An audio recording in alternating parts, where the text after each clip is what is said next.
As of today, the Megatins are allowed to be sold at OTS stores one day early, and all of the cards, the new cards in them, will be legal tomorrow for play. That means if you're going to a regional qualifier this weekend or locals this weekend, you're going to have to play against the new promo cards out of these Megatins, including probably the most hyped card we've seen in a while out of a Megatin, Nibiru, the Primal Being.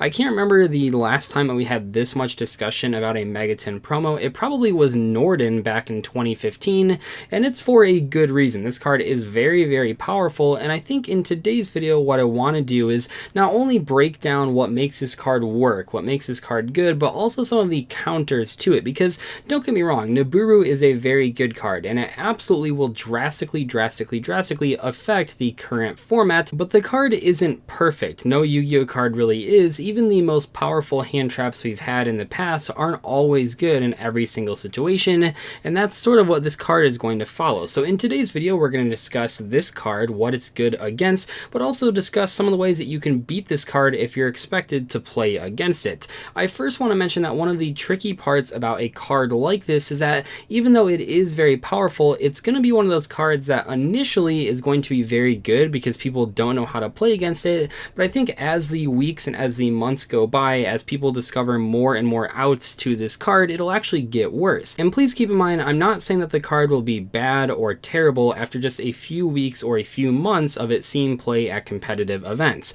I'm simply pointing out that like every single Yu-Gi-Oh card and every single Yu-Gi-Oh deck, the best time to actually play them is going to be the very first couple weeks of their legality, because that means that people won't know how to play against them. This has always happened time and time again. When a new meta deck comes out, people just don't know what to do. They don't know how to side deck against it. They don't know what to stop in the combo. But as time goes on, people figure out more and more counters. And even though this isn't like a combo card, this is an anti-combo card, and I think the trick here is that combo players are going to find more and more outs to it as we go forward if the card actually does end up being very, very popular. And don't forget, if you'd like to purchase either Nibiru or some of the counters to the card that I'm going to talk about in today's video, please use my link to tcgplayer.com. It'll be in the description below, and a portion of your sale goes right back into the channel. I'm pretty sure at this point most people know what this card does. You've probably even already read it on the screen in this video, but I'll read through it just so we're all on the same page. There are a few different things that people missed in the initial video that I did about this card, so I'll try to mention those as we read through this effect. So first off, it says during the main phase, if your opponent normal or special summon 5 or more monsters this turn, quick effect, you contribute as many face-up monsters on the field as possible, and if you do, you get to summon a huge token as well as this card from your hand. Now this card will come out on your side of the field with 3000 attack like it normally would, but the token actually comes out on your opponent's side of the field, and it has the combined stats of all the monsters attributed for the summon. And then you can only use this effect of Nibiru once per turn. So I first want to get out of the way one of the biggest incorrect comments that I've seen about this card on every single video that I mention it, and that is that no, you do not have to use this card on exactly the 5th summon.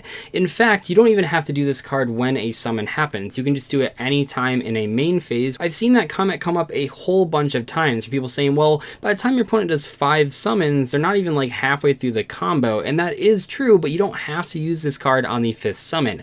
I know if you read this card, it's not that hard to figure out, but I saw so many of those comments, many of which actually had several likes on them that said exactly that, so I wanted to mention it specifically in this video. You do not have to do this on your opponent's 5th summon. You don't even have to do it on a summon at all, just as long as it's during the main phase. Also, your opponent does not have to summon all 5 of those monsters during that phase. You can wait until, like, if your opponent summoned 4 monsters in main phase 1 and then 1 monster in the battle phase, if they hit main phase 2, they now have summoned 5 or more monsters, so you can activate the Nibiru from your hand. And not to be patronizing, but also it's worth pointing out that this card does not tribute all of the monsters on the field as a cost. It is part of the effect. That's actually a huge difference between this card and things like Raw Sphere Mode and Kaijus. Even though they both tribute monsters, those cards actually tribute them as part of the summoning requirement, so your opponent cannot chain to them and not an activated effect. But in the case of Nibiru, your opponent actually does have a chance to respond with a monster negation ability. So where will this card actually end up seeing play? Well, I think most people look at this card and think of it against decks like Orcus and any Thunder Dragon combo deck, because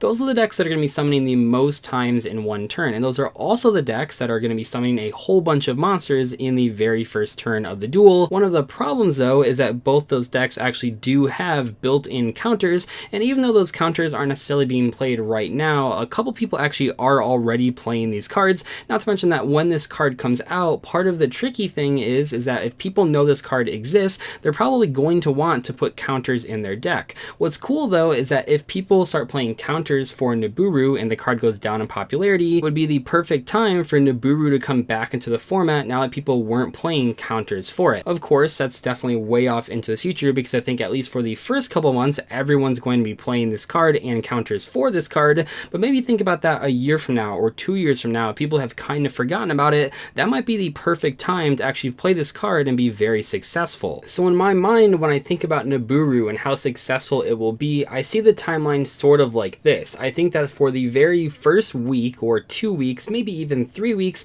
Nibiru will be a very, very solid card. Certainly the players that are most competitive will already be packing counters to it, maybe even some of the ones that I'm going to talk about in this video, but I think a lot of players that just don't follow the meta that closely won't care enough to play specific counters to this card.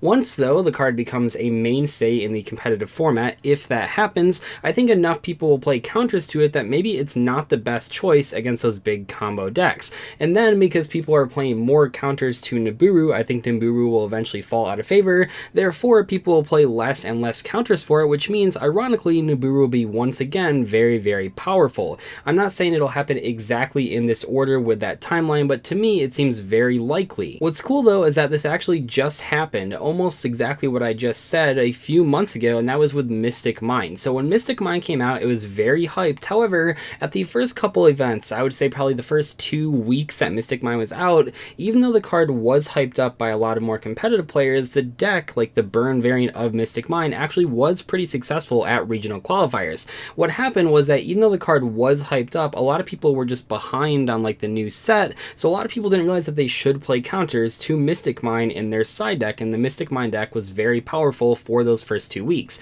However, after people started seeing that the card was topping, they suddenly put tons of counters to it in their main or side decks, and therefore the Mystic Mine deck sort of fell out of favor. However, as the months went on and as we crept up on like the NAWCQ event, a lot of people cut those counters from their side decks because they had gone to tournaments, gone to regionals, gone to YCSs, and realized that not many people were actually playing Mystic Mine. However, because of that at the WCQ, a lot of smart competitive players put Mystic Mine back into their decks. Even decks like Orcus, combo decks, were playing Mystic Mine just because the other combo players had taken out the counters to it from their side decks. While Nibiru is a hand trap, not a field spell, and is sort of a card that you want to draw exactly turn 1 going second, where something like Mystic Mine can be drawn later in the game, I actually feel like the comparison is pretty good, and I think we might see that happen with Nibiru. The difficult part is though is that Nibiru just has a chance to wipe out your opponent, where Mystic Mine strategies were usually very slow, so you could draw your outs to them. Something like Nibiru could just instantly win a duel if it manages to resolve on a big board. But I don't want to give the impression that Nibiru is unbeatable, because there certainly are counters for it that currently exist that some people are already playing just for other reasons. For example, plenty of Thunder Dragon Crusadia players are looking into playing Crystal Wing Synchro Dragon going forward. What Crystal Wing Synchro Dragon does in place of something like Hot Red is it lets you negate that Nibiru from your opponent's hand when you go first.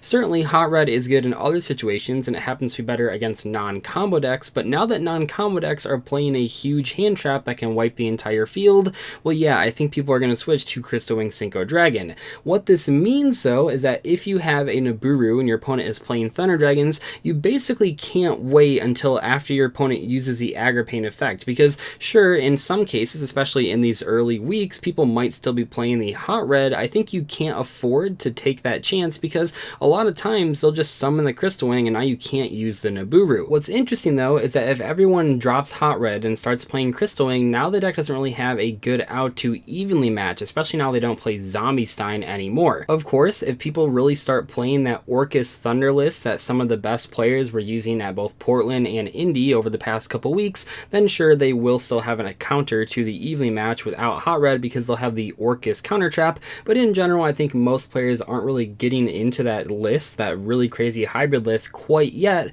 so I think at least for the little while, especially in the first couple weeks here, Hot Red might just not be in decks and evenly matched might be able to just sweep up the entire board. From a combo player's perspective, a Thunder Dragon combo player's perspective at least, this creates a very weird situation. Do you play the Crystal Wing to counter Nibiru, or do you play the Hot Red to counter things like Mystic Mine and evenly match? match. I'm not sure if there's a right or a wrong answer. We'll just have to wait and see, but certainly the first couple weeks, I think a lot of people are looking to try out Crystal Wing Synchro Dragon as a straight counter to Nibiru. And what about Orcus? Well, Orcus actually have a card that works very well and that people have already started playing, and that is Nightmare Corruptor Ibli. And currently some Orcus players are experimenting with this card, because what you can do right now is you can summon this thing and then immediately make Nightmare Mermaid without using 2 monsters. I know that might not seem like a big deal, but it is really cool right now, even because what this thing does is that when it goes to the graveyard, it puts itself on your opponent's side of the field, which then prevents your guys from getting infinite impermanence or anything along those lines, and your opponent also can't even use the Phantasme because now they control a monster. However, why this card might be relevant when Nibiru comes out isn't because it gives your opponent a monster card, but rather, while your opponent controls Nightmare Corruptor Ibli, the only special summons they can do are link monsters, and that means that if your opponent has this on their side of the field, Nibiru can't activate, because Nibiru activating is not a link monster that's being special summoned, it's just a regular effect monster. What this means that if your opponent summons this thing and then makes the mermaid, the Nibiru is just going to sit in your hand, because your opponent definitely will have not summoned 5 times already. However, it is just worth mentioning that if your opponent draws the Ibli, you're in a really rough spot, which means that consistency wise, the Nibiru might not be the best option against Orcus and might still just be Artifact Lancia. That being said, if your opponent does not hard draw that Ibli, then they're in a pretty tricky situation, because in most cases the general Orcus combo is going to summon way more than 5 monsters, and they don't really have a great way to summon a direct counter to Nibiru other than that Ibli. But there's also a generic counter that a lot of people have already used in the past that I want to mention in today's video. So as long as a deck is playing level 4 monsters that can make Outer Entity Narla, you can then upgrade that into Outer Entity Azathoth, and that counters all of your opponent's monster effects that turn. In a lot of cases, this card has been used in the past, like in Danger FTK, to stop a bunch of your opponent's hand traps like Ash Blossom or Ghost Ogre or Veiler or whatever, and so I don't think it's that unreasonable to assume that players will come up with some variant of Orcus or some other combo deck that can put 2 level 4s on the board before they do their main combo. I mean, even if you look at like YCS Portland, Lunalight Orcus topped, and that very easily could play this card to counter something like Nibiru as well as just the other hand traps out there. Nibiru is one of those cards that a lot of people are talking about, so I think even though the card is very good and a lot of people are going to be playing it, the combo players know they're going to go up against this card and they want to play counters to it. Anyway though, like I said at the beginning of this video, if you'd like to purchase the Gold Sarcophagus 2019 Megatons or Nibiru or any of the counters that I mentioned in today's video, please use my link to tstuplayer.com. It'll be in the description below. I'll see you later though. Thank you so much for watching today's video. Goodbye.